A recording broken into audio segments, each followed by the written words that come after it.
Welcome back to Near Lucid. Today we'll be taking a look at the x65, a 65% adaptation of the original X from WinLab.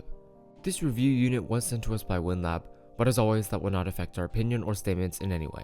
This video is brought to you by PCBWay. PCBWay offers CNC machining, PCB manufacturing, and many other services with a simple ordering process and fair prices. If you have specific requirements, check out their advanced PCB quoting to be able to fine-tune every step of the manufacturing process. Additionally, PCBWay is rewarding community members who contribute articles like tutorials and tips for beginners to the PCB designing process. Check the link in the description for more information. Let's unbox the keycaps first. WinLab sent out custom ePPT gray, orange, and green keycaps that should pair well with our board. This is in standard ePPT packaging, a very discreet brown cardboard box with our plastic trays inside. The unboxing is very similar to that of the Glacier 80, and this is no coincidence.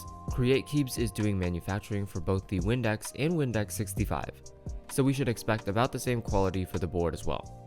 Opening up the top of the box, we first have a custom box with our palm plate, gaskets, optional standoffs, bottom feet, and required Allen keys, soldered PCB with flex cuts, and a whole bunch of foams, including a thin case foam, bottom PCB foam, IXPE switch foam, and a thin silicone sheet. Under this is the board itself.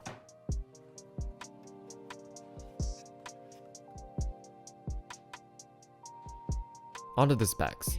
The x65 is a semi-exploded gasket-mounted 65%, offering both soldered and hot swap PCBs with daughter boards.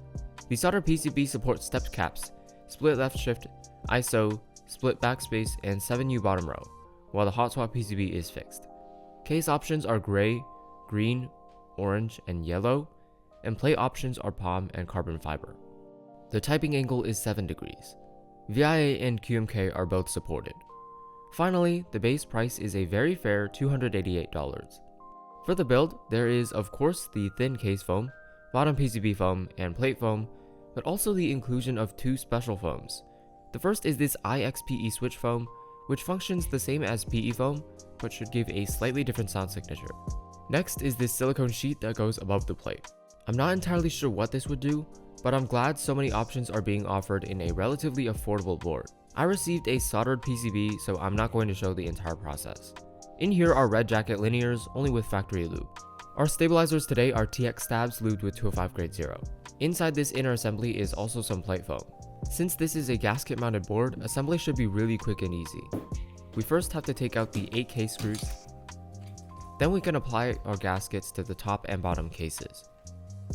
Lastly, we can connect our PCB to the daughter board, insert our thin case foam, and close the board back up. On top of this, we'll mount the ePPT keycap set. While this isn't an inclusion in the base board, it will be a separate add-on that you can buy. Let's take a listen.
It sounds great.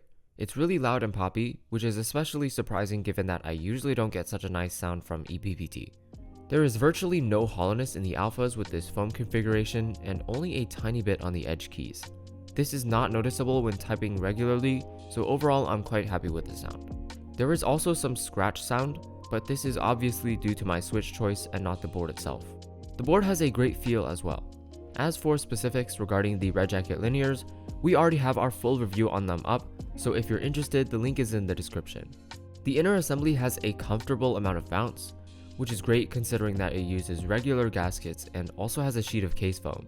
Unfortunately, if you do want more flex, it isn't possible to do plateless because the plate is required for the gasket mounting. I think this level of flex will be enough to satisfy most people though. The design is pretty unique, but also doesn't have anything too eccentric. Since this is a 65% version of the Windex, most of the design is identical to the original board, just with the number pad cut off. On the top, of course, we have this small accent RGB strip. I really like this implementation of RGB, as you can easily match it to your keycap set. However, there is quite a bit of light bleeding. WindLab has confirmed that they will include a small piece of light blocking foam that won't affect the sound, so this is not a concern for the Group I units. Moving to the side, we can see the secondary color accented in the seam between the black top and bottom. Originally, I thought this was a separate piece of aluminum, but it turns out this is still actually part of the bottom case, presumably to save machining costs. Going to the back, we can see that the bottom gray piece is embedded inwards along the entire perimeter of the board, and in the center is our non-recessed USB port. On the bottom are the characteristic triangular feet, and also our small brass accent strip. I really like how this yellow strip stands out on the gray bottom. Above this is subtle Windex branding. Like the Glacier 80, this board also has filleted edges. I much prefer these to chamfers, as they feel better in the fingers and also look better when reflecting light. The level of design here is very impressive for its price. Having a brass accent on a sub $300 board is very appreciated, although there really isn't anything new to cover here, with the design simply being a smaller version of the Windex. Material quality isn't really anything new either, with Create Keeps handling the manufacturing for Glacier 80, Class 65, and Windex. We can already tell that the aluminum pieces should be near flawless. The brass accent looks great on the interior and exterior, and is clear coated to prevent patina. I can't see any inconsistencies in anodization or scuffs anywhere on the board, so again, great job Create Keeps on the high quality manufacturing. The case is a production unit, meaning that the case quality is the same as that of the retail units. However, both the PCB and daughterboard are prototypes, so there will be minor discrepancies like my backspace still being registered as tilde. I would also check out the reviews made by my good friends Fizz and Fretosaurus, as they give important information regarding the hot swap PCB that I don't have. In short, there seems to be some warping and alignment issues with the palm plate and the hot swap PCB. Other than those issues building with hot swap, I really have no complaints about the Windex 65. The design is great, the material quality is excellent, the sound is there, and the very reasonable price tag is just the cherry on top. It also seems like there's going to be a Southpaw Windex soon, which I am very excited to see.